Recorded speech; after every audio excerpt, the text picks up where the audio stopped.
worry, don't feel pressured at all. No matter what I do, it's gonna be better than last time. 这次跟G2打的话，我觉得他们一定会比上次难打很多。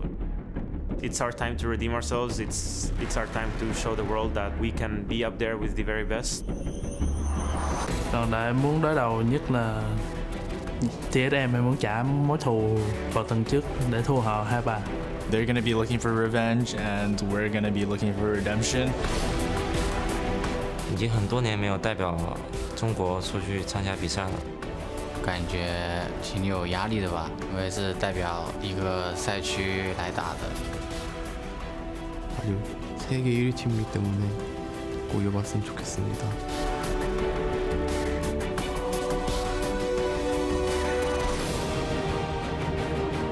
이번 MSI 목표는 여전히 우승이고요. 这是我们第2次来参加 MSI， 然后这次的目标当然是希望能够拿下冠军。 저희가 작년에는 처음에 좀 많이 져서 이번에는 좀 처음에도 잘할 수 있게 준비를 하고 있고요. 2015 Huni was like quite baby Huni, but I'm in SKT right now, so I'm ready to smash everyone. An amazing performance here to open the tournament. Some of those drummers join us from Banda Alana, which started as an after-school program focused on teaching students as young as 11 to play music. They're here with us at MSI. We're just Game 1 is minutes away. And gentlemen, just in there, we heard Faker talking about how last year they had that slow start. You pinpointed it here at the top of the day, Papa Smithy, but according to Faker, they're doing everything in their power to make sure that doesn't repeat itself. So we might even have a smaller window than we thought for other teams to unseat SKT. But let's take a step back on Faker, because remember, 3 weeks ago, he's in the Bonjour chair, he's in that big MVP chair over in Korea, in Seoul, for the OGN Grand Final, and now we see him in the Jeunesse Arena, lit up, holding the MSI trophy. 3 World Championships in a row, if you include MSI, that run since 2015 Worlds. It's been a couple of interesting weeks. Flying V and everything. Oh. So, man, did they look intimidating up there. But it does really set the stage for what the rest of these teams are going to have to put forward in order to overcome SK Telecom as the tournament favorite. Other things I want to talk about here, though, are your guys' expectations, or what excites you about this tournament. We've done the business. We've set the table for the teams. What are you excited to see? I mean, it was me sitting here with you on the first day of Worlds talking about the Ezreals, the AD carry role being the one that was exciting at Worlds. It's the jungle mids here. It feels like everyone's trying to separate. Is it the mid laners? Is it the jungles? No, it's the duos here, because Maple Karsa from the Flash Wolves, Peanut and Faker from SKT. There's a lot to love with the mid lane jungle synergy. And that's really the easy one to go to. And yes, it's explosive across the board. But what's interesting to me is when you start breaking out that 2v2 and you start matching it across, that things really become lopsided. Like Karsa versus Maple Maple Karsa versus Peanut Faker, that sounds amazing. Hype. But Peanut Huni versus Karsa MMD, suddenly that's much more lopsided towards SKT. And I think it's these side lanes that are really going to play the fundamental difference here in making or breaking these teams. Absolutely. I've got to say, I'm most excited to see who's going to adapt to the new patch. Who's going to bring out, the pocket pick or something special that really can change the course of the game. So we looked at MSI last year, CLG really popularizing range supports, even Sona and things like this coming out. I want to see who's going to be the new trendsetter. Just to jump in here, it's important to note that all of MSI will be played on patch 7.8 with the new bot lane duo of Zion Rakan disabled. Galio, however, very much enabled, and he saw lots of play in the play-ins. And he didn't just see it in the plans, he also saw it all throughout LPL playoffs as well as the finals, but a lot more success here in the plans, particularly by Fabulous up into that top lane. But of course, he's always a flex pick. Yeah, he is, but I've got to say I'm not really a Galio fan. Speaking of the LPL, he did not do so hot in most of those games. Something like 1-5, maybe 2-5. To be fair, he was played by relegation teams. I mean, he was also played in the finals mid lane where he lost. And I think, to me, the thing with Galio is he's so predictable. Everything he does is so obvious, so telegraphed. It's, the channel on his ultimate, the channel on his taunt, the wind up on his punch. I think that you can play around it very well at the highest levels. And I think while he has some good combos, like J4 and Ahri, he's not the most impressive pick. Let's explore those, because perhaps he's not universal, but we did see him played to much more success in the play-ins, and that was typically paired with things like the Ahri. So as opposed to it being more of a reactive and defensive, tool, it was more of an aggressive enabling tool. And it's a flex pick. It's something that Frostkuren just brought up. And the power of flex picks at international events, it feels like, once again, they will be under the microscope. So while is it going to dominate the mid lane? Probably not. Dominate the top lane? Probably not. It can always push. And something that's flexible that can be taken early in the draft and flexed, hide other picks. I think always has inherent power. We talk about Galio as one possible flex pick. Another, and I know a lot of us are very excited about this, the possibility of a Lucian showing up perhaps in the mid lane. Let's talk about other flexes that are available to these teams, including Lucian. The Karma as well is going to be a big one. It feels like the Kog'Maw, the Twitch, the hyper carries in the bot lane are back. And that means that Karma's support and also Lulu in the mid lane. So the flex nature there is going to be a big thing. And although Lucian top is basically a meme with Huni, it's something that I think there is a real chance of them bringing it out. Huni has been playing in solo queue. Yeah, Huni's been playing in solo queue, but it's not just him. Faker had over 30 games of this in solo queue, ranked mid. So he's actually practicing it a lot, and if you can play that well in 3 roles, it can be a pretty powerful flex pick perhaps for SKT. I always found it hilarious, though, as you look at Faker, you see all the Lucian, you look at like CA, you see more Lucian, you can see it like bleeding through, but then you check in on some mid laners, and it's like they get 2 losses and they suddenly stop playing. I don't understand why this is a thing. Anyway, it's not just about what we think, it's about what you think as well. So please represent your region in client throughout the tournament, both for Pride and the prize on the line. The region with the highest percentage of players sporting their MSI icon will earn themselves a 3-day IP boost. Those icons are available right now, so let your team's flag fly. That's going to do it for us here at the desk. So the stage is set and the players are ready. Let's meet our casters and get onto the Rift here at MSI 2017.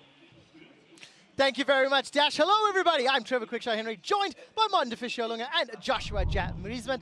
As we're about to get into this bout here in Rio, I messed it up at the end. I'm not practiced. EU LCS versus LCK. David and Goliath, as big as it's ever going to be. Yeah, obviously SKT, massive underdog going into a game like this. No? You guys don't agree? No, maybe not. The 3-time world champion. Okay, defending MSI. I don't want your jokes. Never won a ULCS. I'm going to say that, no. But SKT, of course, defending world champions. They do have a player that did win EU That LCS. is true. And they also have some other players that are pretty damn good, Trevor. Look, SKT, they won Worlds last year. They come back. They revamped their roster, and they're looking even stronger, even scarier. Yeah, and that's the craziest thing about SKT is they are the defending MSI champions and 3-time world champion. And you have to ask if they've ever been better, right? They do continue to improve, and they're kind of using the snowball effect that normally exists with a 20-minute goal lead just in life because they continually get better, improve, and build on their experience. Yeah, after winning Worlds, they said, you know what, this roster is not good enough. Let's upgrade it. You know, let's get Huni, let's get Peanut as well, especially Peanut in the jungle. Here towards the end, it looked fantastic. What a great performance in the final from him. And Huni as well, obviously performing both on tanks and carries up in the top lane. Both these guys make way less mistakes compared to what we used to see. They're much more calm and collective, and they work well with the team. Yeah, so great to hear the growth. We'll talk a little bit more about G2 once we get into the game. And let's start by looking at their roster lineup. Of course, they will be starting on the blue side today with Expect in the top lane, Trick in the jungle, Perks in the mid, Sven Mithy, your AD carry support, and their coach, Youngbuck. SKT, we've just talked about their roster as well. You can see the players on stage. Gentlemen, we're about to jump in and pick some bands. So let's talk a little bit about the SKT roster and what we can expect. Huni, Peanut, Faker, Bang, Wolf, and of course their coach, Koma. Yeah, absolutely. And the thing about SKT is there was once a time where you thought they were vulnerable, and you also kind of wonder how long they can sustain this dominance. Because if we look back to the group stage last year of MSI, they went 6-4 and moved into the bracket stage as the number 4 seed. So they remember that, and they don't want that to happen again. Oh, that was back when, of course, there were some shaky games during the spring split. This one here, while they did lose to Samsung, close to playoffs, once we actually got to the playoffs and they faced KT in that final, it was a 3-0, where, yes, SKT might struggle the first 10-15 minutes in those games against one of the best early game teams in the world, but they bounced back every single time. They absolutely did, and the analyst desk was talking about the MSI meta last year and how the range supports really started to take up. Let's talk about this year's meta. Patch 7.8, we're getting ready for picks and bans. So, gentlemen, what are we expecting here? So one thing that I think is true about this patch, and we did get to see it a lot in the play-ins, was how much the game can be played through the bottom lane. And this is a place where G2 has a decent ability to do well in this tournament. Sven and Mithy have a lot of international experience, and I think it's what G2 is going to want to play around most if they want to find success. Yeah, but whenever, of course, you want to play around these side lanes, you need your mid lane and jungler to be able to join so they can roam down to these lanes here and set up potential dives or ganks, and that's where we look at Perks and Trick, of course, from G2 eSports, going against Faker and Peanut. You would say quite a mismatch on names, and especially judging from Perks' performance maybe last year. But if you haven't watched a whole lot of Perks this split, he's much more consistent now. He's matured quite a lot as a player, and going into this game here, he shouldn't be here to try and beat Faker. He should just try and go even. Yeah, and that's one of the things about G2. If you look at the G2 that you saw last year versus the G2 that's coming into this MSI, they are a much more patient team. instead of taking a risky 50-50, they will instead try and wait and hope to get a 70-30. And you can kind of do that to infinity where they're trying to get the 100% play. Doesn't always work out that way, will not work out that way against SKT, but that's the type of style they are moving towards. Yeah, and it's something that as a team they've been very outspoken about throughout the spring split, talking, especially at the early stages of the year, how they want it to be reliable, how they want it to be consistent, make sure they fix some of those tilting problems that plagued them during 2016 in more high-pressure moments. Yeah, definitely so, and it's basically just a plan to become a better team internationally. Like we heard Mithi in the opening feature talk about, it's time for them to prove they can be up there with the best teams in the world. So they didn't just practice to win EU LCS, because they've done that now 3 times in a row. They wanted to make sure they can actually play much more like an SKT, but obviously not at the same level quite yet. Yeah, and if you look at a player like Perkz going up against Faker, you have to remember just how new of a player he is in comparison. Perkz was 14 years old when Faker was on his way to winning the 2013 World Championship. And Faker has basically sustained dominance from that point with the 1 year in between where he didn't win. So Perkz, this is essentially his second go at Faker. He got his first try last year, fell down. The question is how well he can get back up. And of course the pressure on G2 and Perkz as well, because the European audience, they want to see G2 eSports, get out of groups here, make top 4 at least. I saw even people were talking about, now we got to rally behind these guys, and that's great. Don't be too disappointed if the very first game is not in favor of G2 eSports. It's a long tournament. Exactly. Double round robin, best of 1. These teams are playing 10 games in the group stage, and top 4 is super important for pretty much every team, because that means you get the pool 1 seed at the World Championship, which most likely gives you an easier group and way into the bracket stage there. And of course, both of these teams kind of favored to win their respective regions and actually lock down that pool 1 split, pool 1 seed if they can lock it in. Just to give you an update, guys, you saw Faker taking off his headset there. We're replacing the microphone on his headset just to make sure he gives us the thumbs up and the go-ahead before we jump into picks and bans. I want specifics now. What champions are we going to see? What are we going to see banned? What are the strategies that G2 and SKT can employ in this pick ban phase? Yeah, so one ban that I'm expecting for sure from G2 since they're blue side is Lee Sin. Peanut is 11-0 on Lee Sin this year. He played it to much success in the LCK finals, and it's a champion that Trick doesn't necessarily have high up in his champion pool. And I want to look at 2 of their potential flex picks, Karma, Lulu. They will be very contested this tournament. Teams have figured out you can't really give both over to one team, because then suddenly they run Joggermore comms or Twitch, and the late game is just unbeatable. Faker and SKT, they play both these champions. While G2 eSports in Europe, they didn't favor like Lulu mid, Karma mid very highly, except for 1 or 2 players. I wonder if G2 eSports actually wants to maybe remove both, or see if they can trade 1 for 1. Yeah, and this is one of the difficulties when trying to do pick and ban against Coma and SKT, because most teams will have players they have to pick and ban around who don't necessarily have complete champion pools. But every player on SKT has a complete mastery of the champions in the meta, so that allows SKT to leave a lot of things up to trade. So for instance, the shielding champions, Lulu, Ivern, and Karma, you need to prevent people from getting 2 out of 3 of those usually. So with the fact that G2 hasn't banned any and neither has SKT, could end up being very favorable for SKT in this draft. I'm expecting the Lee Sin to come in as the last ban for G2 eSports, unless they want to trade that early rotation Lee Sin for something else, because Trick is not the biggest Lee Sin player.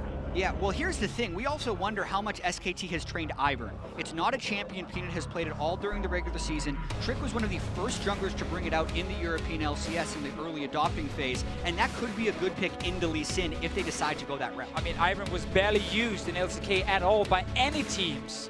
But in Europe, it became a huge pick towards the end. Now, both these supports we mentioned in Karma, Lulu, have been removed. When you ban one on the blue side, you kind of show you want to first pick the other one, and that forced SKT to get rid of Lulu. But Jet, the champion you mentioned, yeah, that would give them a large lead on the bot side if they didn't have one of the pushing shielding supports. And they kind of show the Ivern, but you can tell there is still a little bit of hesitation because they don't know if SKT is going to prioritize that pick. So I think G2 is hoping to go for the Ashe as kind of the best-in-class marksman down there and hope that SKT doesn't take Ivern with these next 2 picks. It would be a surprise if SKT locked in Ivern, so I think what G2 is doing is smart, kind of challenge them. You got to show it first here in the very first game.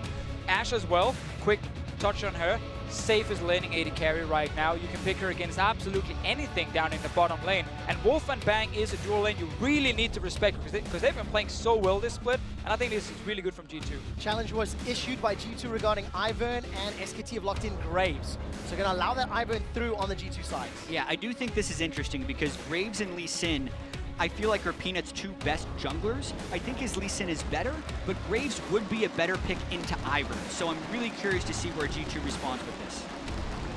Funny story, actually. Did he lock in the Lee? He did. That is a bit of a surprise from Trick. He has, of course, played Lee Sin during the split, but it was never one of his favorite picks. I like to call Trick a level 6 jungler, like Graves, Rengar, Ivern, champions where you farm to level 6 and then you really start having an impact on the map. Lee Sin now, this tells me that G2 wants to be very active early on and try and really see if they can get some advantages through the first few minutes. A lot of pressure on Trick. 3 times this year he's played Lee Sin, 2 wins and 1 loss. And he's going to be challenging SKT.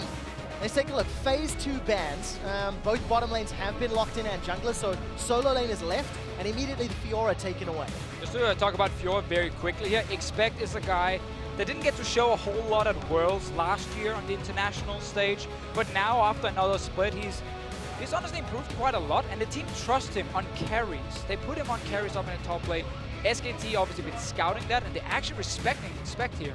Yeah, and as far as the draft phase goes as well, it's the solo lanes for both teams that have yet to be locked in. And in these situations, I very heavily favor red side because they'll get to power pick one and then counter pick the next one. I think they're going to go Shen with the bans here, or Gragas as one of the picks here for Huni, because they're banning away GP, which is a very traditional Shen counter, and Fiora does well against both the tanks. So I'm 100% expecting Shen or Gragas. I definitely feel like SKT is going to want to get some form of initiation. Shen isn't that great as a primary initiator, so I'd put a higher percentage on Gragas. They have the Varus, but aside from that, it's not that good. SKT, more than any other team, though, is able to play with low to no initiation. It's Galio! Oh, okay, like it, I like it. So G2 removed that Shen we talked about.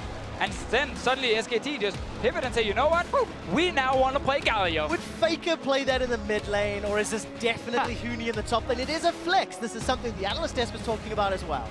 You can, but I definitely feel like right now it's best served in the top lane. It's also really good into tank matchups because of his tremendous wave clear and the way his Q scales. So I would see it as a top laner, but we'll have to see. And now with the Nocturne locked in here, Huni will have the chance to try and counterpick it if there is a ranged top laner available for him to take against it, if he doesn't want to play the Galio. But Galio does offer wave clear. He can play really safe and passive in his laning phase, and then Faker might get his chance to counterpick the Orianna. Safe and passive if it's in the top lane. Under the assumption Trick and Expect do not try gank him. Another early game laner. SK Telecom with their last pick.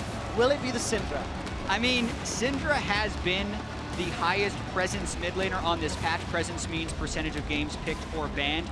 And also it's something that is often banned against the best mid laners, and most mid laners need to prepare picks just to play against Syndra. So the fact that G2 went through this entire draft phase, and you could argue the Fizz would be a top lane ban, but essentially threw almost no bans towards Faker, is scary in itself, and Syndra is best in class in the mid lane. Yeah, sadly for Perkz, he couldn't take Syndra himself, even though it is one of his signature picks, because then Echo would have been available for Faker as a counter pick. So he had to go for Orianna as his blind mid laner. I'm excited though, because there's so many fun lanes to watch right now. Renekton against Galio up in top lane. Massive skill matchup in the bottom lane between Sven, Mithy, and Wolf and Bang. That's going to be so exciting. Yeah, how much can these teams play around the bottom side? And how aggressive is that bottom side willing to go? The Ashe Zyra has so much level 6 potential, but so does the Varus and Misfortune, so it can be very explosive when we get around 7 minutes into the game. Well, for G2 with the Renekton and the Lee Sin combination in the top half, I think they're expecting to be explosive. I feel like they're going to come out the gate swinging, try to send a message here on the international stage, try to send a message that they're here to play. If G2 wanted to play slow and steady, they would have locked in Ivern. They're going for action with this comp here. And I think that's the big wild card here for G2 is what level is Trick's Lee Sin, because Lee Sin's not one of those champs you pick up in a couple weeks. This is something you have to spend your career mastering. So I really want to see how good it is right now for Trick at MSI. Now we all want to see that. For G2, they're going to need Trick to show up. There's the team composition on your screen for G2 eSports, reigning European LCS champions, and of course SKT, the reigning world champions, defending MSI champions. And LCK champions as well. They just keep accumulating titles. It's a question of how many they can get. There's always pressure on SKT going into a tournament, because it will be a massive upset and disappointment if they don't suddenly win. That's, I guess, the only problem when you just keep winning and winning and winning. Talk about a first world problem of note there. To give you guys a quick update, there is a brief pause. As we've loaded into the game, you can see the technicians on stage there chatting to Sven, it looks like. And we'll get an update for you in a moment or two. When I look across summoner spells, there's nothing really that jumps out super surprising to me. Perks got himself that flash cleanse. Yeah, I think cleanse here on Perks is a small surprise. Normally you do that if you're against like an Elise jungle as well with Syndra. Now he's really respecting Faker's setup, but also later on he's respecting Varus. And he's engaged with ult because there is a lot of CC on the side of SKT, and as an Orianna, you don't offer that much mobility. If you're caught once in a fight, you most likely die. Yeah, get caught, get killed. Going to be problematic for Perks. In terms of the pause, Sven is just querying and double-checking his masteries and runes that have loaded up. Yeah. The team is busy reviewing that one, and I'll keep you updated as I get more information. Yeah, it looks like they had the league official on stage checking to see if it was done in error, if it was done by mistake, or any of those things, and then the referees will then apply the rules from there. The team compositions will obviously stay the same, and it'll basically just be the question of whether or not he has Warlords or if he actually wants to go Fervor. I'd imagine with a lot of the attack speed Varus builds, Fervor is often the choice, since I've seen Blade of the Ruin King and Hurricane so many times. So Warlords is his current Keystone Mastery right now, so we'll see if that ends up changing. Yeah, only time will tell. But in terms of the early game, we know that Trick wants to be proactive. He's on the Lee Sin. We know he obviously can combo with the Renekton up in the top lane or a lot of the CC down bottom. But let's talk about some of the pathing and where these junglers could start in some of those games to Fisher. I mean, the thing with Lee Sin is you can often set up ganks in all three lanes. Like, you are so mobile, and if you look at the combo from G2 eSports, like, you have Zyra in the bottom lane, you have Renekton in the top lane, both offer CC, and if one of the lanes are getting pushed in, you can go for that gank. But traditionally, you would see, like, Trick sit down here, like, maybe start on his blue buff, get a red buff on the bottom side, and then look for an opening bot lane, or go back to base and then go top after. You don't have to gank a Renekton lane pre-6. You can wait and then see if you can set up a dive. But Galio is not easy to kill on the turrets because he has so many ways to just stay alive. Yeah, the damage reduction on the Galio W is often underrated as far as how much of a defensive laner he can be. And if you look at the way SKT has actually played a lot of this year, Huni has been put in very defensive positions very often and kind of excelled in that. People were very worried about whether Huni would be able to adapt to the SKT play style or not, because he was going to have to play tanks and he might not necessarily get a lot of jungle help, and he was, which is one of the most impressive things, and it allows SKT to kind of still absorb the pressure onto Faker. If too much goes into him, the side lanes start to excel, and that's been just so good for SKT this year. Yeah, Huni has said himself, he does not need to be a big carry on this team. Because if you look around, you have Faker, Peanut, Bang, like, there are star players everywhere, which means the more controlled and quote-unquote passive tank Huni is actually very effective. And it's fun to see, though, in the very first game at MSI, the guy used to just playing carries is now on Galio in his first game. Yeah, Galio in his first game played a number of tanks, obviously, over in the LCK. I have got an update that League officials have investigated, and unfortunately, there's a misclick from Sven in terms of... Great start, G2. And, you know, maybe it is some of those nerves. You know, I don't want to go too far forward.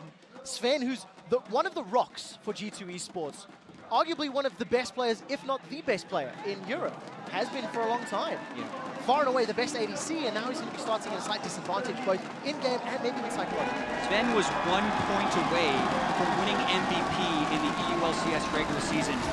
If they want to take solace in this mistake, the fact that Warlord's Bloodlust is still a common marksman mastery, it's not like he's running in there with Windspeaker's Blessing or something, or Deathfire Touch on Ashe, so he can still have a solid game, but this is a very difficult thing. If you wonder about G2 and whether they can keep their morale up in this game, that's a very tough start. Have to look at his level 1 here from G2 eSports. Boy. They're already invading into fight. Faker! Oh my god, have they got him? First blood onto Faker! And Trick as well. If you're wondering about a snowballing jungler, it could very well be that Lee Sin. That's a way to bounce back from a mastery mistake. Yeah, what a start now here. Let's see, Wolfie's also hiding around the bushes. He will spot the guys from G2. Faker sitting in a position where he can't actually see around the corner in that little side brush, and he did not place a ward in the river, so he didn't notice G2 until they actually turned around and were right in front of him. Faker keeps accumulating titles. He's had 3 World Championships, an MSI champion, and now the fastest first blood in MSI history. Right there.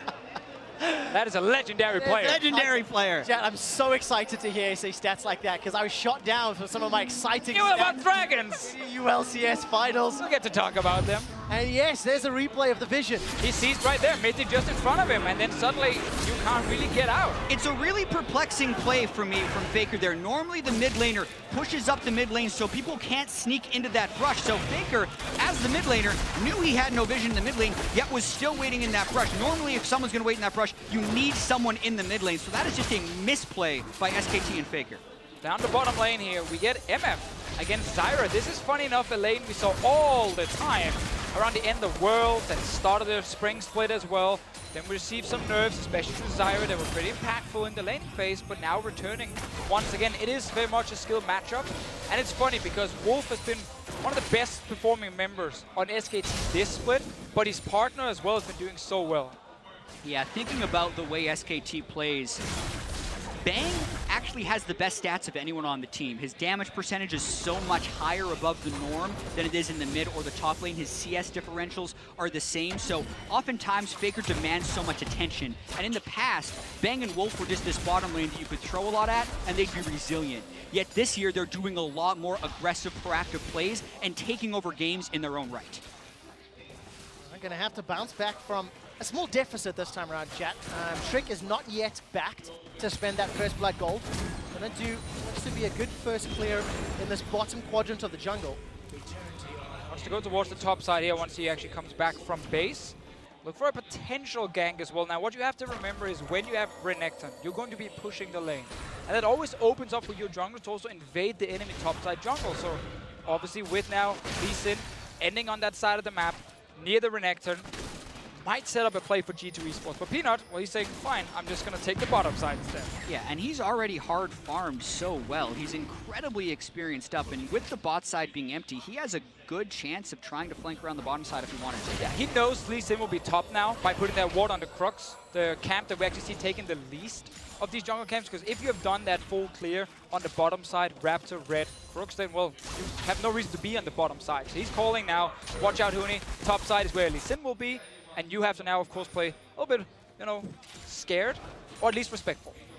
We'll play a little bit safe. And Huni, you can see the wave pushing deep into it. He knows Faker's flash is down, so he's trying to do this ward jump gank. Oh, Sonic Wave connects. Faker manages to get some damage back in the tower. Tags on a Trick. Perk's just not in range. Wave is pushing against him. Now that looked very, very risky from Trick, just jumping in without any backup.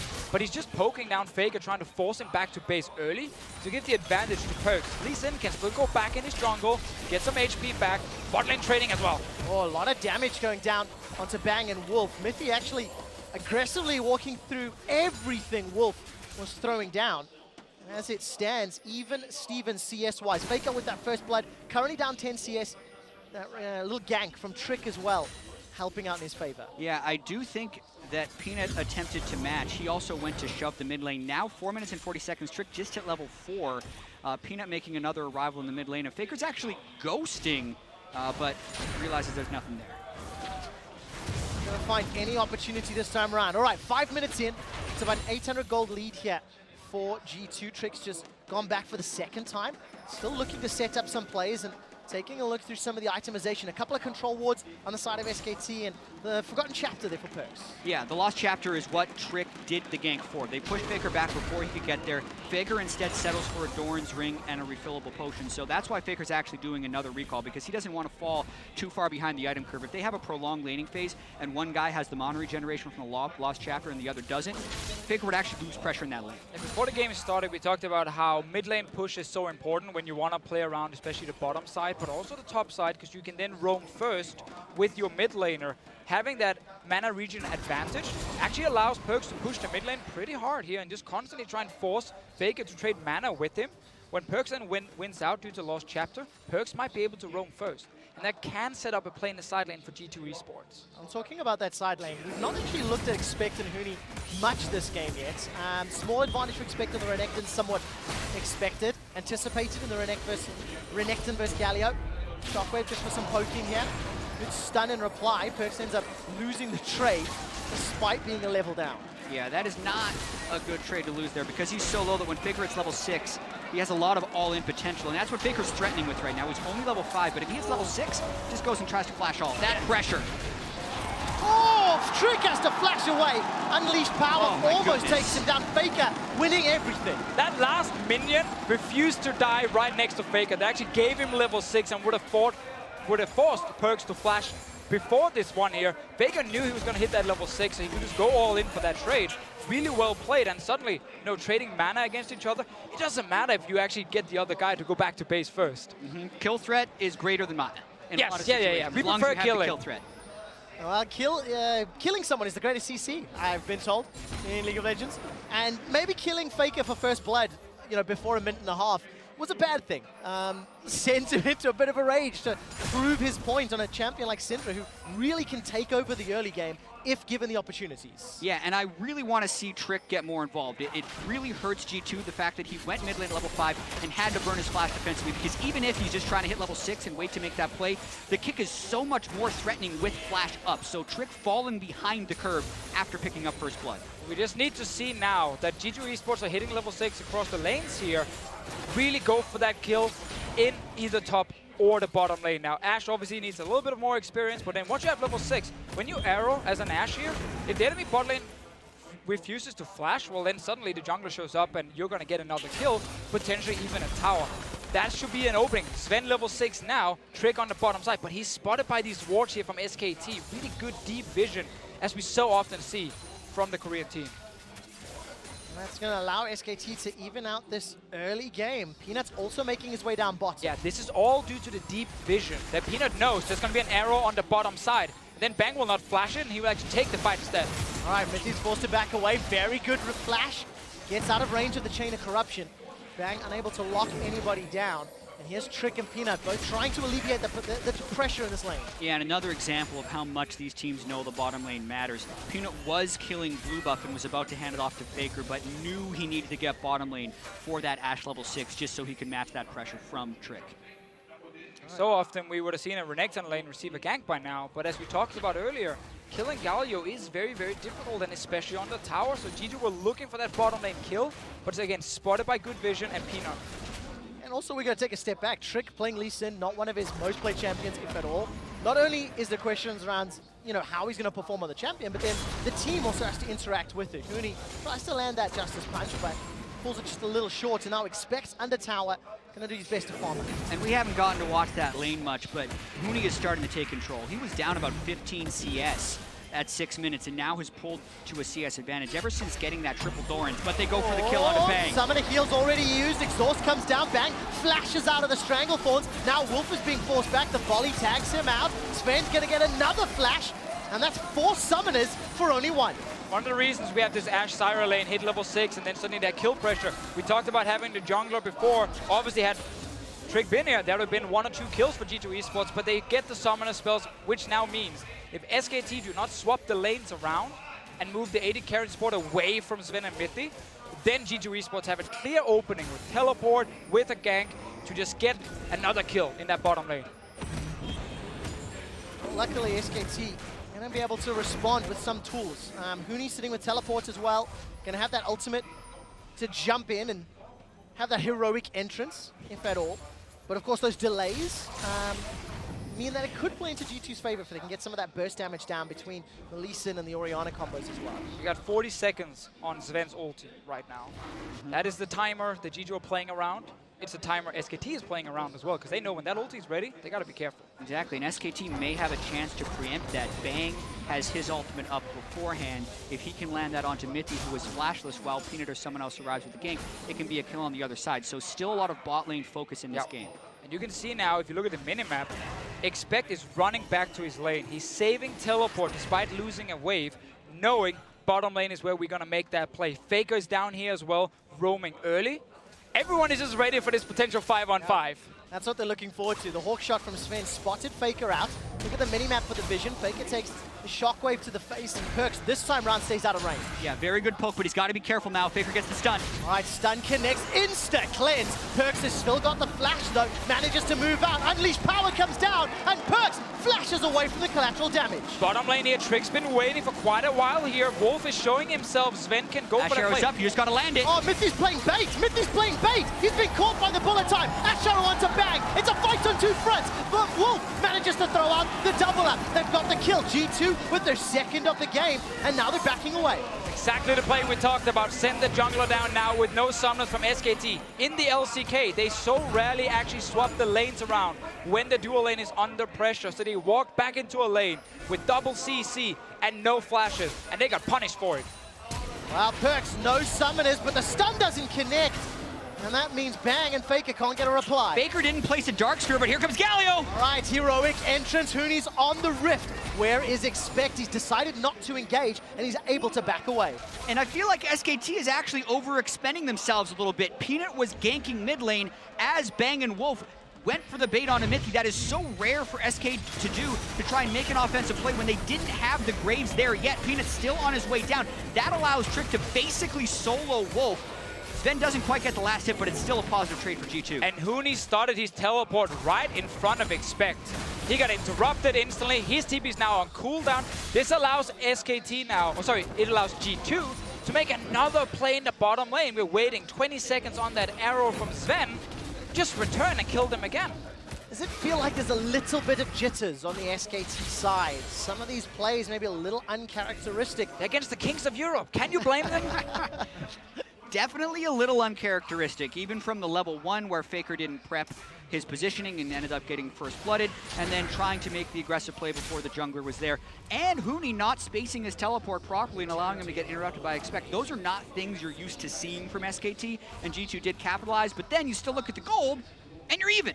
Yep, that is always the thing about SKT. You get ahead in kills, but not necessarily in gold. But that's why, again, that play bot lane needs to happen one more time. If we pan the camera down to Sven and Mythy right now, you will actually notice a control ward being placed just outside the screen there. Just at the bottom, there's a control ward. This is, again, to set up another potential jungle gank. So SKT right now have zero vision behind Sven and Mythy. Trick is coming from topside instead, though. Oh, don't even need that control ward. 5-man dive. Here comes Trick and Perks. It's a party in the bottom lane. Chain of Corruption slowly starting to spread. Shockwave onto Wolf. Kick back. Double knockup, double kill. G2. And look at the health bars on G2. That was clean. Not only do they get the double kill onto their middle, they also get first turret gold. And because Hooney was in a recall pattern before teleporting, there is not even substantial pressure on either of the solo lanes, the natural counter to a 5-man gank. G2 pulled that off beautifully. They stay around the mid lane to hold here, but Hooney with the big minion wave trying to take down this tower in time. The bottom lane from G2, they're on their way to the top lane. Gotta get up there. Might not make it in time, but it's still a good trade for G2 eSports. Oh, they did everything right here. The Ash Arrow, trapping them against the wall, Trick landing his Sonic Wave on the further target, then flash kicking into this combo right here, which allows Perks to pick up the double kill with the dissonance. And this is why I really dislike that LCK teams refuse to swap the lanes around, because this play was so easy to predict. TP advantage, Ashe in the bottom lane, a jungler who can go down and gank you. No summoner spells, you will die and lose your tower. Swap the dual lane to the top side. Prevent this and just trade towers instead. All right, ticked over 15 minutes coming up. SKT were able to pick up the Cloud Drake down in the bottom lane, and up in the top, Expect Tower survived with a sliver of health. Looking at the minimap, there's support from Peanut and Wolf as they're making their way to shove in the tower, and as it stands, G2 are doing the same up top. Yeah, G2 right now are far ahead in tempo when it comes to pushing these side lane towers. They're already at the tier 1 in the top side. SKT just gets to the tier 1 in the bottom side. Yeah, and these situations can get messy because G2 has no reason to stop their push. They can get one. SKT is definitely going to get one, but they have a head start on the second one if they want it. They actually pull back here, and they may be trying to start a push mid.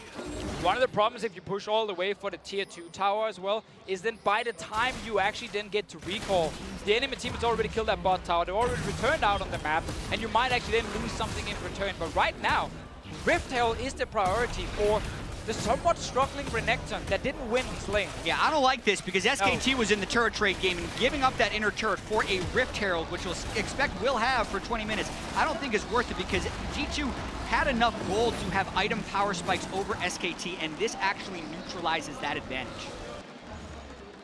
It makes the gold still touching distance for SKT. We're getting closer and closer to this mid game where the map is being opened up, 2 towers apiece. And now G2, how good can you play the map? You've got some mobility, you've got some tools available to you, but you're going up against the undisputed kings of the world. when it comes to playing mid to late game. Exactly, when it comes to playing mid to late game. It's not the first time we've seen SKT fall down a few thousand gold in the early game and then bounce back anyway once the map is opened up and it's all about, you know, these big rotations and team fights. This is where SKT really shines. It's where G2 can shine in Europe, 100%. They are the absolute best mid to late game team we have. But now they need to show if that's good enough to actually take down SKT. Yeah, as of now, Bang is going to be able to take that top lane turret, actually giving SKT the gold lead, and G2, or not the gold lead, turret lead and close in gold. So now the question is, where can G2 find the advantage? Do they continue to trade, or do they try and force another fight? Well, it feels like G2 have decided to split the map down the bottom lane, trying to deal with those winds of war from Huni's Galio and expect alone up top, but they're not really going to be able to defend this wave. No, G2 right now showing some inexperience and playing against Galio. Galio off a great wave clear. He can sit and just fire his Q in the range, but expect might die. I expect going to die under the tower. SKT get the tower and another kill. You do not want to trade towers like this with minion waves against a wave clear champion on one side, and obviously no wave clear, proper wave clear from a Renekton on the other side. It was too easy for Huni to walk in, fire a Q on the range minions, and they will just die. Just great play from SKT. They take control of at least the gold. They've got the tower control. They've got the dragon advantage, which actually will help them out. Cloud on this slightly more open map. And now G2, they have a Renekton and a Lee Sin that got them some advantages. But it's already been neutralized and lost. They were able to play the slow game, set up the play over a series of minutes, burning summoner spells, getting the teleport advantage, and then pull off that two-man dive in the bottom side. But they just lost a whole bunch of it with just relatively simple macro mistakes, not understanding that the Renekton cannot defend 1v3 and have Expect still trying it while they had no answer on the other side of the map. They still have the Ash Arrow, they still have Perks with the 2 kills. They need to try and orchestrate some plays. Sadly for G2, everything kind of resets now. Because everyone has gone back to base, they bought the items, summoner spells are back, you know, you got flashes on the side of SKT all of a sudden. So setting up that play we saw earlier in the game, well, that took quite some time. It was one arrow into another arrow into another arrow. You might not have the chance to fire 3 arrows before you get your big reward again, because suddenly the game is going to be more fast-paced now, and we're going to get big fights. Well, that's what I'm looking forward to, and I'm very excited so far. We've seen SKT with some great map-based decisions and you know, strategic moves. And G2, they set up some very good early game plays with champions that we had question marks around. How is the Lee Sin going to work? How is Renekton going to work?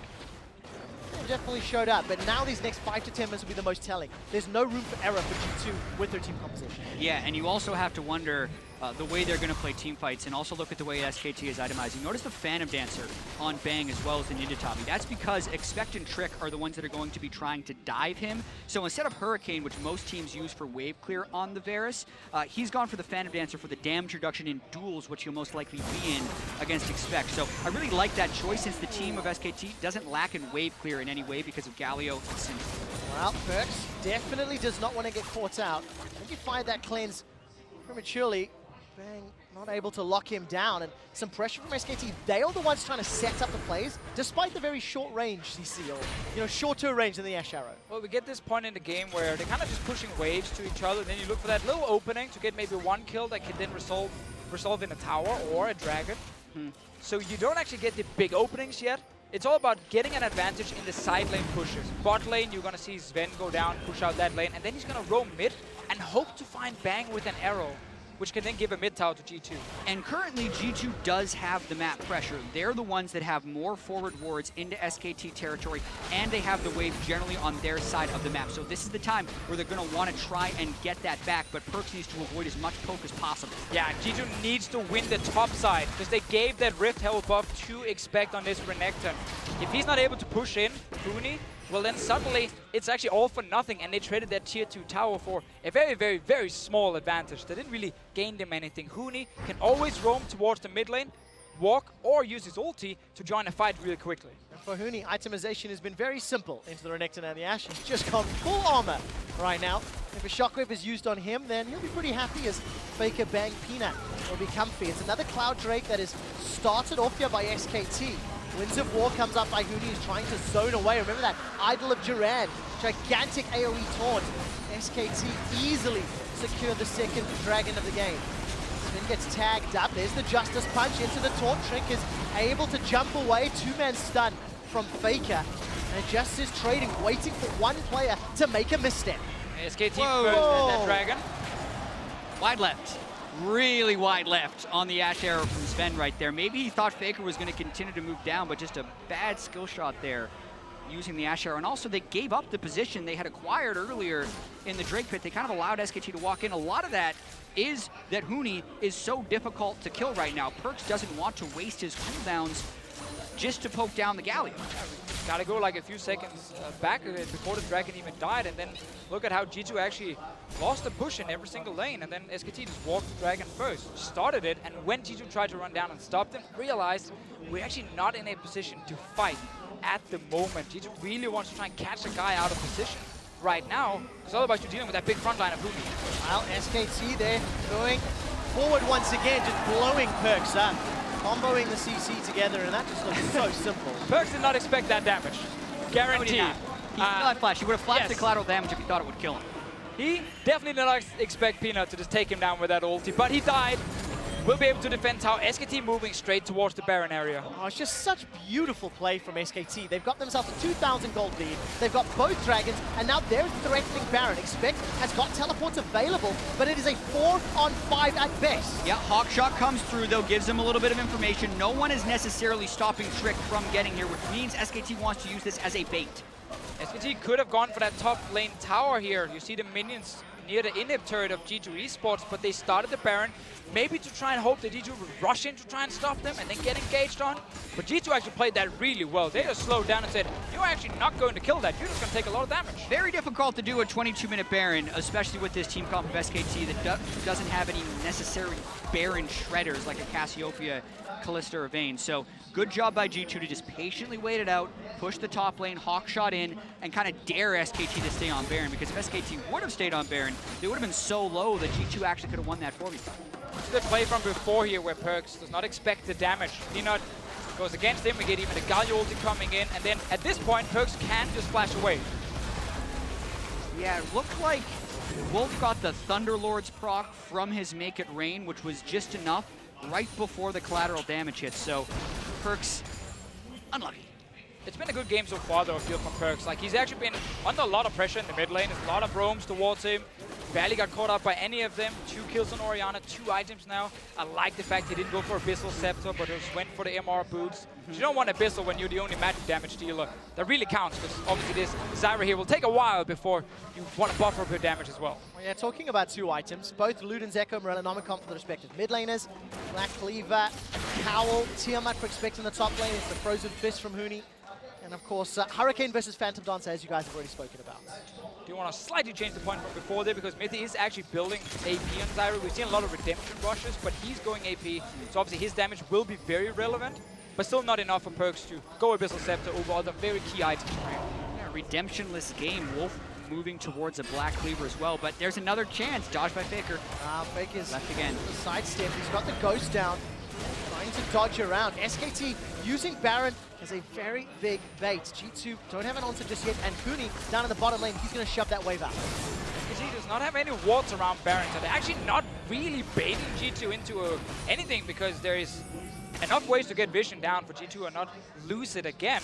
It's, again, at this point where we're kind of stuck with both teams just pushing to each other back and forth, and then we're waiting for that one ulti that hits, that actually starts a fight or creates a pick. Yeah, and there's multiple people that can create the fight. It doesn't have to be Sven's Asher. It can be Perkz, Trick, or Mithy from the side of G2, and it can pretty much be Huni, Faker, or Bang from SKT. It's just a matter of having the right vision and being willing to go for the play, because at this point both teams are playing fairly safe and going for that high percentage play. Oh, long range. Force of will there, catches Trick out. Really, that's kind of one of the primary initiating tools. Faker managing to get that out. Justice Punch comes backwards, and Trick, even though he's taunted up by the idol, he's not really going to have enough threat just yet. Shockwave comes down, catches out Bang. Tower is still alive. The unleashed power kills Trick. Faker does not care.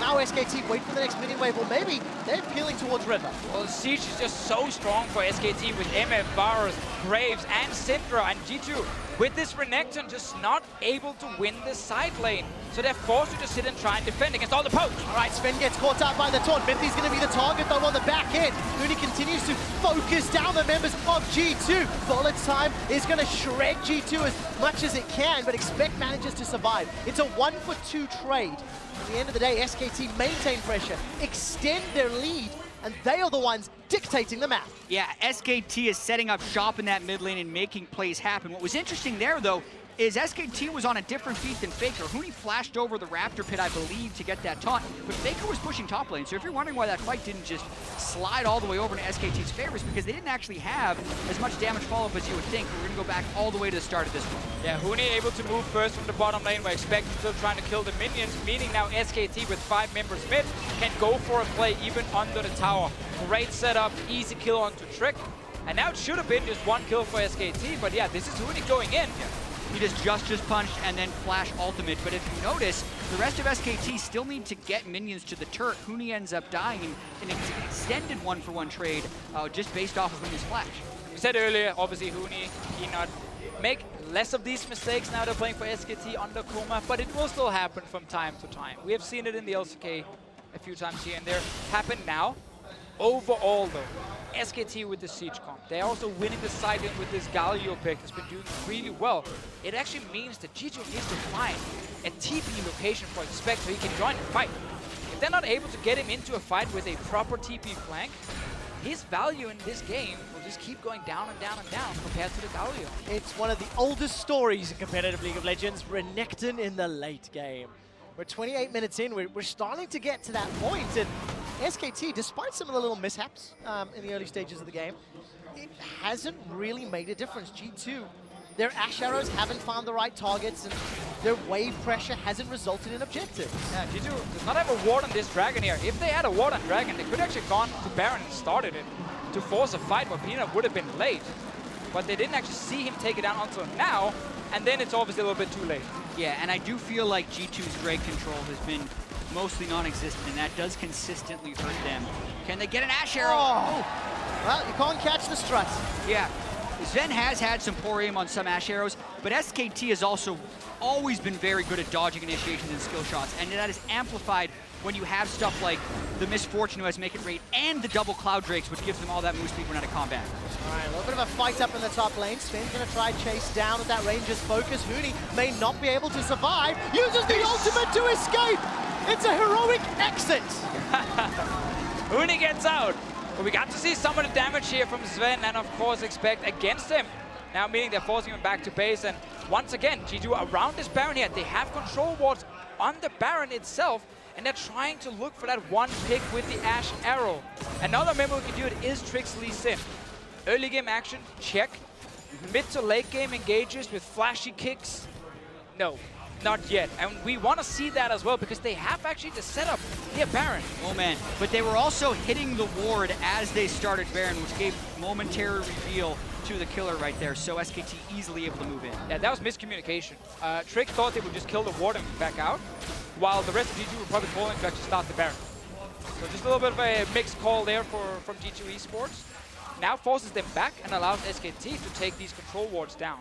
Yeah, and just going back about 45 seconds to when Huni nearly died to Expect and Sven up in the top lane. Despite Huni having 330 armor, which he's itemized almost exclusively, he still was getting relatively shredded through. It's about 5 to 10 seconds for the two of them to kill him because they have the Black Cleaver shred from Expect as well as the Last Whisper and Blade of the Rune King already from Sven. So if they can catch him in isolated situations, by no means is he unkillable. But that time frame, 5 to 10 seconds, is far too long in a big team fight. Well, there's two caveats there. If they can catch him alone, and if they can get 10 seconds to get through the front line. And of course, with Bang, itemizing with that slightly defensive Ninja Tabi and Phantom Dancer, maybe he can fend off any pressure from Trick early on. Look, it's still a 3,000 gold game here for SKT. They got their third dragon a little while ago. There'll still be one more Cloud before Elder. And SKT can quite literally run circles around G2 right now. Well, I'm still very glad to see G2 go back towards this Baron setup here and actually be allowed to set up these control wards, because it is really the way for them to win the game. Force and engage without SKT having proper vision, and then suddenly that 3K goal lead might not mean a lot if one guy from SKT dies instantly. Yeah, exactly. The gold is still close as well, and there's no cleanses or Mikhails anywhere on SKT. So even though Sven hasn't landed the arrow yet, if he lands the right one, it could be big. All right, Trick is caught up by the chain of corruption, though. He was looking for Peanut. Cooney's now going to Justice Punch forward, and Perks is able to sidestep, but the tower's the focus. Yeah, SKT have a ton of control now. Look at the low health bars already on G2, so SKT is pretty much entirely full, pushing up mid lane, and they can always fade back for Baron. Watch Hooney just control whatever space he walks into because he's so tanky. Now there's simply no threat or response to the threat for G2. SKT take their 6th tower of the game. There is nothing left outside the base for G2, but G2 eSports, they have not given up just yet. Oh, this could get so risky. Trick is going to dash forward to the Sonic Wave. Bullet time comes down. Look at Perks waiting in the wings, looking for a Shockwave. Hooney's being shredded. He's had the 5, the 6, the 7 seconds. Shockwave tags him down, but SKT simply not dead yet, and Expect is way too late to the party. We've seen this now multiple times. GG are trying to set up a play, they fail the execution, and then SKT just respond by saying, great, we either get a kill or a tower from you guys. And they just respond so well to that missed opportunity from G2 eSports. It started with the arrow from Sven, and then Trick couldn't land his Sonic Wave. He had to then back away, and suddenly you had no position in mid. And SKT can return to the offensive right now. Hooney coming in! Perks is in so much trouble. Collateral damage takes him down. Hooney's looking for more. Already used the taunt though, and teleport in for the kill. What is the objective SKT want right now? Gonna be a kick backwards. Okay, 10 seconds is the timer. 9, 8, Hooney's being killed, but there's not enough time. G2 don't have the damage, and Trick goes down to Peanuts. And if taking Perks down wasn't enough to force a 5-man Baron, taking down the enemy jungler probably is. Faker going to continue to threaten people with Syndra because the rest of the team can turn and burn this Baron. Such exceptional play from SKT. The remaining members of G2 trying to make their way up to the mid lane. Actually, 0 contest on this Baron. Expect instead is going to farm up that gigantic wave in the top lane. And the coffin has been laid out. SKT with Baron looking to close it. Yeah, I'm glad we get to see Galio, first game here in the group stage. We saw it a lot in the play-ins, a lot of good performances from him. He won almost every single game except for one.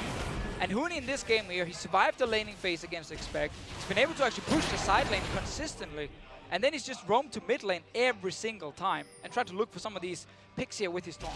Yeah, right place, right time, and you compare the teamfight presence of Expect versus Hooney, and it's not even close. Now he has the Spirit Visage as well, so Perks won't have any chance of bursting. We even saw in that last fight when Hooney just had the Kindle Gem, the Shockwave barely scratched him. So add that to the fact that SKT is approaching 4 items on Faker. They still have a lot of damage from Bang, and they're just going to continue to try and move around this map and dictate the pace to G2. I think if you, step back and you look at the game as a whole as we get close to 35 minutes, this is somewhat what was expected coming in. I think G2 looked pretty good in the early stages of the game, but SKT, their poise, their control, their response to everything G2 threw at them, this is the reason. They're the defending world champions, the defending MSI champions, the #1 team in the world. It didn't even cost them anything despite some of their uncharacteristic mistakes. Yeah, I mean, it's what we talked about coming into the game, how starting out with SKT often means that you will get your first loss very early on. But SKT has, of course, dropped games in the past, in group stages, in best of ones. But in this one here, they've actually been able to just punish G2 eSports in this mid to late game. Because it's been engages from G2 that backfired, were missed Ash arrows, or Lee Sin never really finding a way to the back line. And then SKT have just been playing that slow and steady game where we're just going to take your towers. Yeah, I will say Trick has never been able to find any of those flanks, and that was a big question when they picked it early. They could have had more late game reliability, or even mid game reliability, had they gone with something like the Ivern, but they opted not to. And the small early game lead they may have gotten with him is negated here by the way SKT is playing the map. Now the play style that G2 actually put into the Rift today has been benefited with an Ivern instead. However, that is hindsight. That's something they'll have to talk about. Remember, G2 will play another game later today, as will SKT. And SKT are now knocking on the inhibitor turrets, top and middle. Hooney is having Expect number. Nothing that Expect can do, and for now, G2 are holding off this siege and this push. SKT, of course, respecting the fact that we are fairly late into the game and there are 3 to 4 items completed. So despite the gold advantage, you look at an Orianna with 3.5 items right now, you do not want to get caught by that Shockwave if you're Syndra, if you're Varus, because you can then still die. They're waiting here. Another arrow goes wide. Trick though, he's trying. Trick can't find anybody. Unleash Power's already been used. Heroic entrance from Huni will bring him to the mid lane from top. Trick did force a flash from Faker though. Faker respected the fact that kick flash could happen from the Lee Sin, so he flashed early, but they're pushing bot lane now. Oh, they absolutely do. SKT are going to take down the tower already. Justice Punch will set up position for Expect. He's down. Dominus didn't even matter. Mithy's been forced away by the poke, and SKT take the first inhibitor of the MSI 2017. Shockwave also completely whiffed from G2, so that means SKT can continue this offensive. All right, let's see, what can they take? SKT backing away. A little bit of damage onto Huni, but it doesn't matter. Sven steps forward from the Winds of War. Is not going to find any further damage. Defensive flash from Huni. But SKT don't care. Look at this. Faker and Peanut, they've taken down another tower in the mid lane. Trick has still got access to that Dragon's Rage, but there's no damage following up. They're too far away. He's going to look forward. Sonic Wave unable to connect, and SKT 10,000 gold lead, and the base is broken for G2. And it's once again that situation where G2 try and start the fight. Everyone from SKT disengage, and then instantly they react. Okay, bot lane, that's where we're pushing. Take down the tower, take down the Renekton, and suddenly G2 eSports, after using their engage and didn't manage to get anything, well, you're not really going to win a fight then. Exactly. Contrast SKT's coordination in the middle late game with that of G2, where G2 is fighting oftentimes 4v5 and then Expect ults on the side of a fight after it's already over and can't find his way in. And yes, G2 does have initiation. SKT has a little bit more poke in their team composition, but more so, SKT has just been dodging so many of the engages, it's making it seem like G2 have no tools. Because at least Sin, Orianna, Ashe, Zyra absolutely has initiation tools, but it doesn't feel like it against SKT.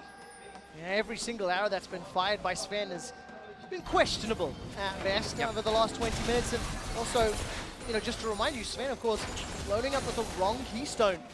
A little bit of jitters on stage when they start their campaign here towards MSI playoffs. Ooh, right now, Trick is actually behind SKT. I don't think they saw him hide here in the Wolf camp. No flashes on Faker and Bang. If he can get onto one of those two guys, that could be a kill for G2. Finds Bang. Gets caught. He's been kicked backwards. Ash Arrow this time lands. The heroic entrance will knock Trick up into the air. Perks has killed Bang. Trick is able to flash away, but it's a 1-for-1. ADC for support. Expect has been exhausted in the back line. He's not doing enough. Now Peanut collateral damage comes down. Sven Perks is able to survive for a few seconds longer. Huni goes down, but it's just the GA. Wolf is lingering elf in the edges of the fight. It's a 1-for-1 so far, and SKT disengage. And it's really important to highlight when Huni ultis to save a team member, that team member gets 50% damage reduction as well. So it actually takes much longer to take down a guy like Bang. Yeah, it gives you an example of how much damage was blown into Bang. Yes, they get the kill, but even after that, it's SKT who tries to get the pressure. Faker's in deep though. He is indeed looking for Mithy. He's gonna find him! The Dark Spheres and Force of Will in a 1v4! Faker finds his man! Faker always finds a way. He gives up first blood. Mithy says it's unfair. He then starts a 2v1. Goes in 1v4, finishes off Mithy, and what are you gonna do? Good to see Trick though finally actually find the backline in the last fight. Obviously just to change that, it is 40% damage reduction from Huni when he comes in. Doesn't change a whole lot, and it was enough to obviously try and buy time for SKT.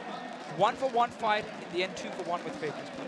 2-for-1 with Faker's play, and unfortunately for G2, it is just too late. They needed those fights, those picks 20 minutes ago. To give you a quick update about the pause, Mithy is querying one of the skill shots landing. I believe his E has requested a review. Yeah, he said his E should have landed. Paused is asking for the review, so they are currently reviewing that.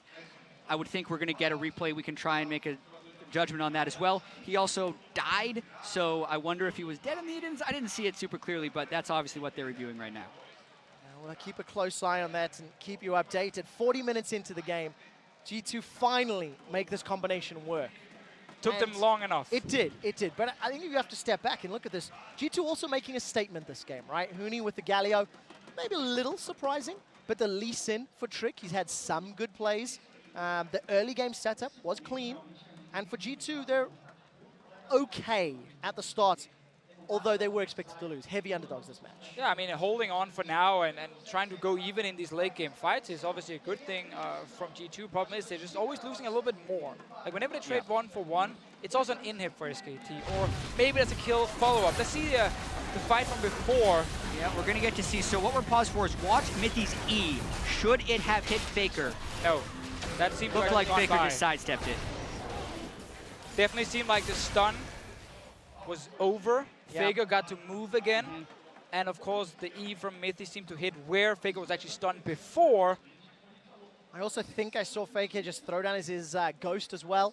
Just giving that a little bit of extra movement speed. We'll wait for the league officials to give us the final call, but at least to our eyes, it feels like that was a miss. Yeah, League Ops has determined it should not have hit, so they're getting ready check, and we should be right back into the game.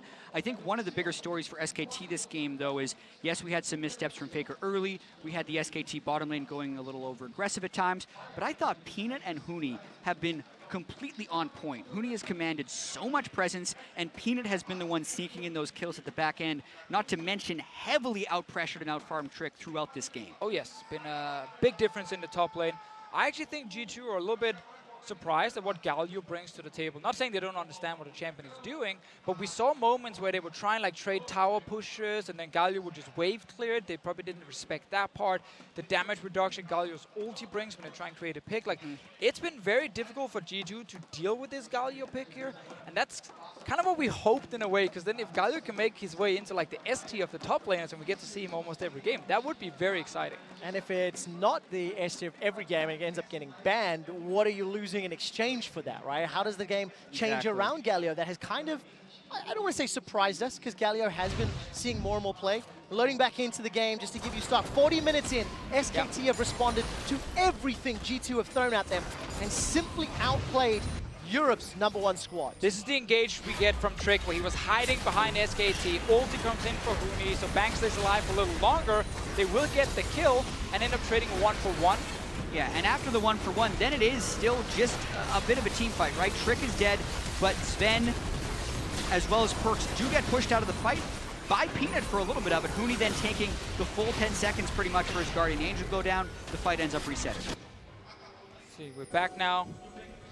See what SKT actually wants to do. Baron is alive, 40 minutes into the game, still a massive goal lead in favor of SKT. No 4th item completed for Perks just yet. Ready for Sven though, so the carries from G2 are not weak at this point. Well, they've got some difficulties because there's 2 lanes of super minions pouring through. Look at the vision that SKT is working with. So SKT for G2. SKT has not placed a ward in the Baron pit, so they don't actually get to see the blue trinket that's placed by G2 unless they step into the Baron pit itself to kill it. A lot of teams like to just place a ward in there just for safety to always spot these blue trinkets. SKT this time around, they will find it later once they go to the Baron. A little bit of an oopsie. Yeah, and a lot of this is actually a timing game. They're waiting for the wave of super minions in the bottom lane to full expect away, because right now G2 is hoping SKT try a 5v5 fight. They're going to move up there and get the ward right now. Yeah, and it's not really like an oopsie, because you're not supposed to actually place a ward on red side in the Baron pit, because you're supposed to place it in the river and in the entrance to G2's jungle. You just have to obviously go back and then check from time to time that, you know, there is a potential blue ward you have to kill, which they just did right now. Trick is having fun with the dragon. But, hello, Trick. Oh, he's holding cutting you off, man. Gets out of range of the Justice Punch. Has already used the Dragon's Rage. Okay, Elder Dragon's the focus here for SKT with 4 elementals. Here's the thing, even if G2 steals it, they don't get that big of a reward, so this is really smart by SKT to just full force the Elder. They're going to secure it uncontested here. Shockwave actually was thrown down. That means it was contested, but Peanut easily able to secure that with the smite. 4-0-2, he's Flame Horizon Trick on that Graves. Sniped so many G2 members with that collateral damage, and really just been everywhere his team has needed him the entirety of this game. G2 now needs to give up this Baron against a 4-Drake Elder Drake. It's not exactly what you want to fight right now, but they will be forced into some sort of team fight, because SKT would Baron buff Elder Drake as well, plus their advantage will just force it. Yeah, SKT did that exactly right. They get the Elder Drake, they get the Baron, they empowered recall, they elixir up because multiple people were sitting on max items. You even see a serrated Dirk coming in from Wolf. Now they can just 5-man push down those inhibitors once again, probably even go for inhibitor number 3 and try and get the full, complete victory. G2 here trying to set up a Fnatic Death Rush. Problem for them is right now, SKT are just pushing top and mid lane. So when there are no doors on your house, you cannot sit in the backyard of your enemy and hope that they'll be setting up a barbecue. Anyways, SKT with Baron and Pard minions and 1-2 cannons up in this top lane. They're just going to try apply some pressure. Huni is throwing out those winds of war from the flank of G2, and it feels like just a matter of time until somebody gets caught out here, or Sven decides to throw down the arrow. It catches onto Wolf. Huni's coming in from the side. Heroic entrance will save Peanut's life, and Expect is the man that goes down. He's already been popped at G8. Not going to be used. As it stands, SKT will take a third inhibitor. The bottom one has respawned, so will the middle one very, very soon. Really got to see the damage reduction of the Galio ult come in huge there, because Peanut looked like he was way further up than he should have been, but he still survives thanks to Galio and the heal from Bang, and this allows SKT to take down their third inhibitor and prep the final push. Such beautiful play from SKT. A little bit longer than maybe some people would have expected. Credit to G2 for making that happen, but as it stands, they just ran out of ammunition in the mid-game. SKT, Baron, and Elder sieging down the Nexus turrets.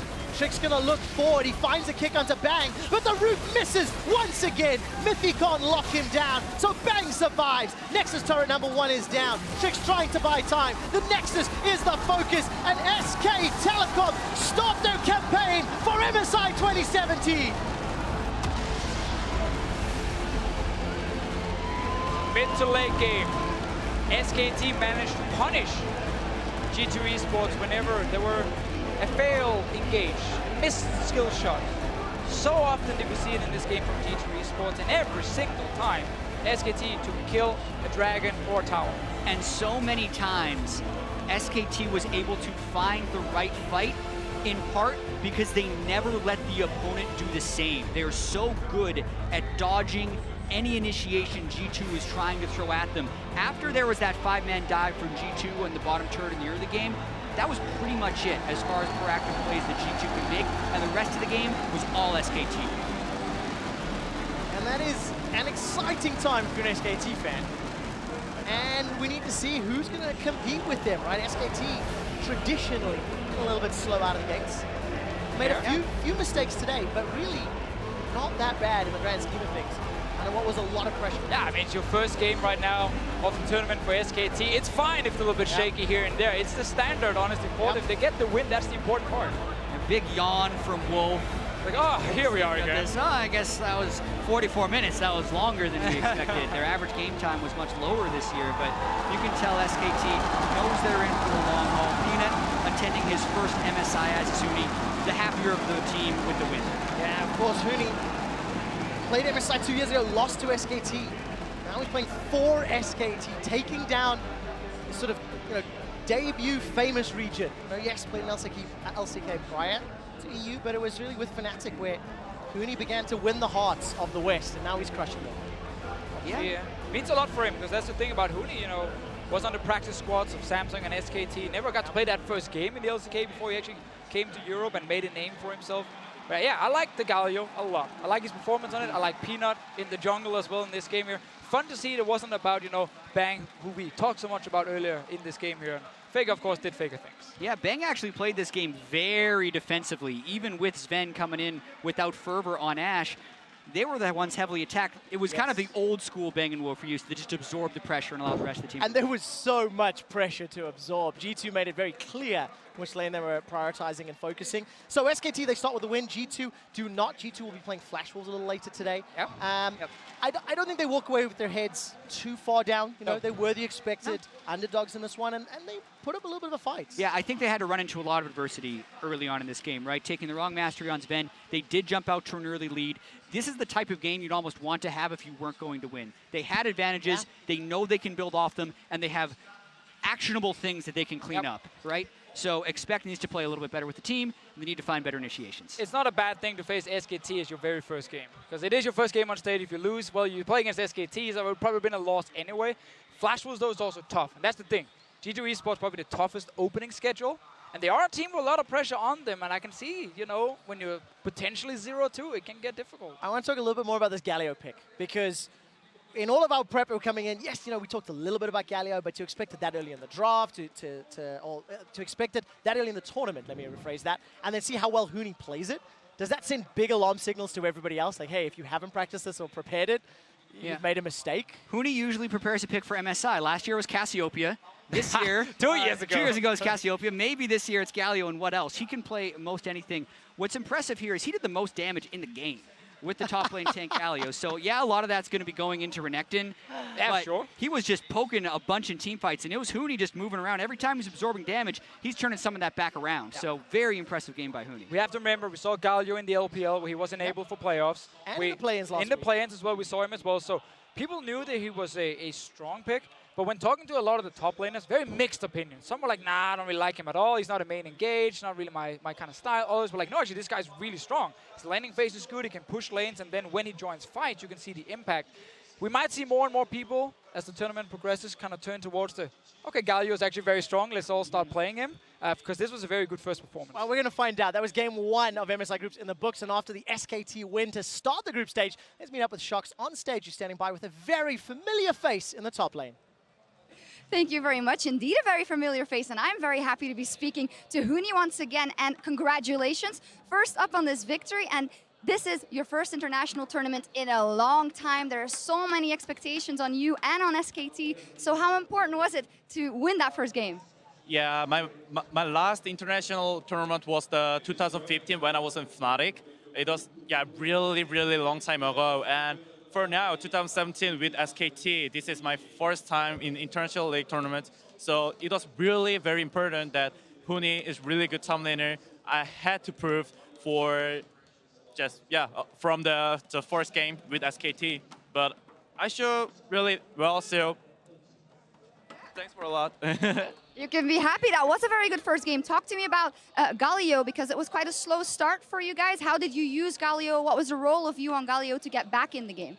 Of course, the Galio as a champion is is a quite slow starter compared to Rankton, because Rankton need to just like smash the laning phase, but I didn't get smashed. So from there, we could really easy to come back from late game, because as team balance, the Galio has CC, like tankness, and just insane like ulti roam. So that's why I choose Galio, and then the pick and ban was like really nice for SKT. It was, and you guys got off to the great start, or a win, huge expectations on your shoulders. But you say it's your first big international tournament again. So what can we expect of SKT Huni? What does SKT Huni want to prove, want to show the world at MSI 2017?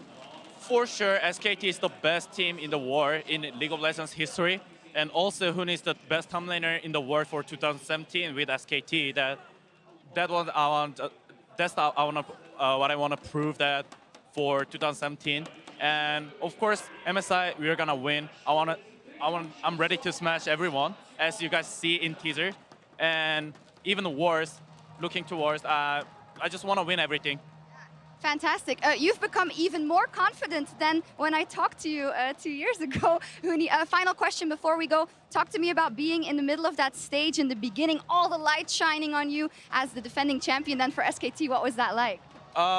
It felt like it was just amazing, because we're just like, MSI is for just SKT. That's what I felt, because we're just in middle, and then they need to just try to beat SKT, but we're just the best. Just we're first place, and then they just need to make it down. But whatever.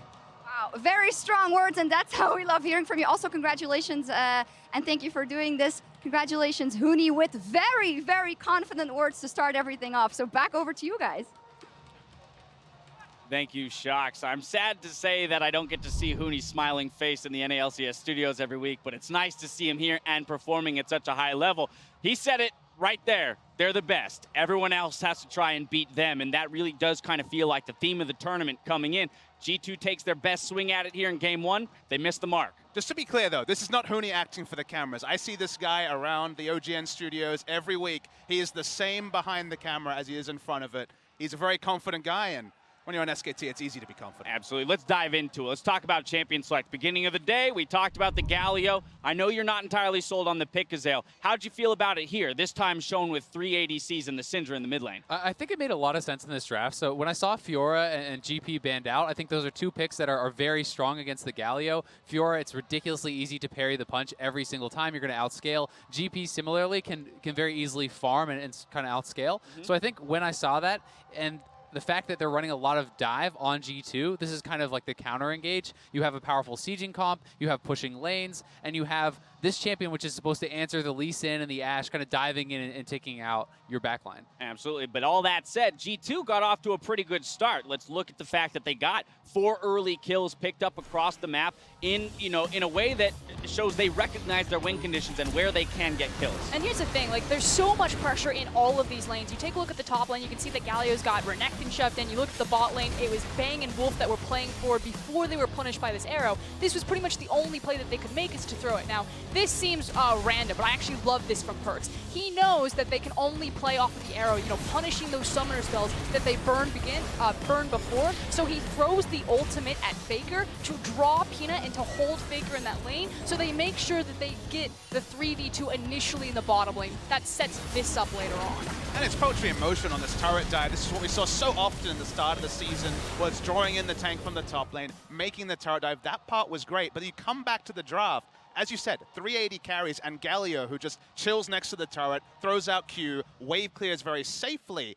The gameplay on the side lanes is what brought SKT back in, because G2 opted into playing in top lane, into trading turrets, and Galio could just chill in the back, clear the wave, while the 380 carries traded up for SKT every time, and that's where the good start for G2 kind of came unglued. I think you could see it very clearly at like 17 minutes when they decided to trade those inner towers. It's just never a trade when Galio can just safe wave clear and the 380 carries having Get fun in here, time. Azale. And I mean, it was kind of sad for G2 because that was really the last good play it felt like Trick made and the rest of the team really was able to do. I think they had a lot of opportunities in this game to actually come back. They have super heavy engage. They get the early kills. They get the first turret. They have a gold lead. And then they just opt into the super passive trade turrets. Like, you're allowing SKT a way back in when I think they should have been pushing the pace, forcing fights, and they never did that. And even later in the game, the only engages that they did take were super uncoordinated. We have Expect coming in 15 seconds late to a fight after Bang gets kicked in. Galio is getting flash kicked in. Like,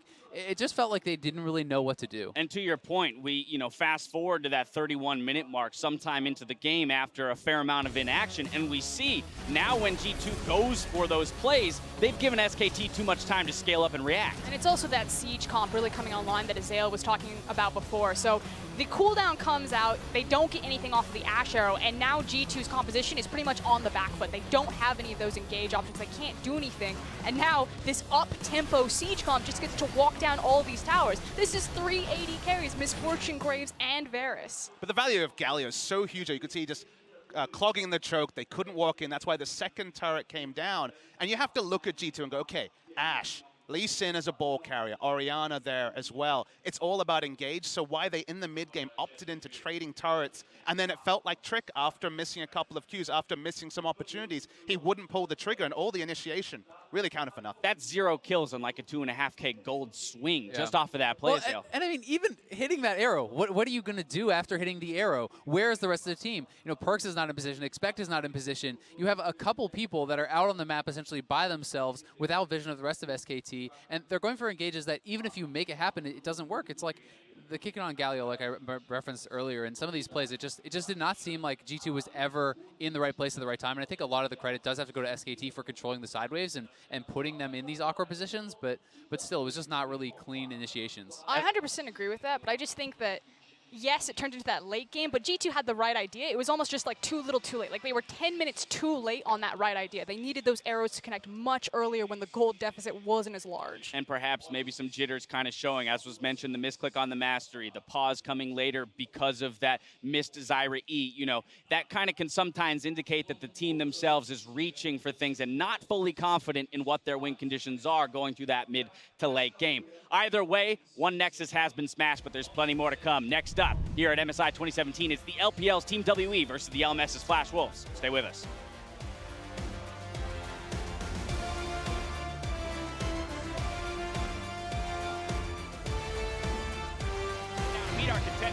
2017 League of Legends Mid-Season Invitational. Fitting into Faker. Oh my god, have they got him? First blood onto Faker! The party in the bottom lane. Chain of corruption slowly starting to spread. Shockwave onto Wolf. Kick back, double knockup, double kill, G2! With that big front line of Huni. Well, SKT there going forward once again, just blowing Perks up. Oh my god. And defend against all the poke. All right, Sven gets caught out by the taunt. Bentley's going to be the target though on the back end. Huni continues to focus down the members of G2. Bullet's time is going to shred G2 as he is indeed looking for Miffy. He's going to find him. The Dark Spears and Force of Will in a 1v4. Whoa. Trick's trying to buy time. The Nexus is the focus, and SK Telecom stopped their campaign for MSI 2017.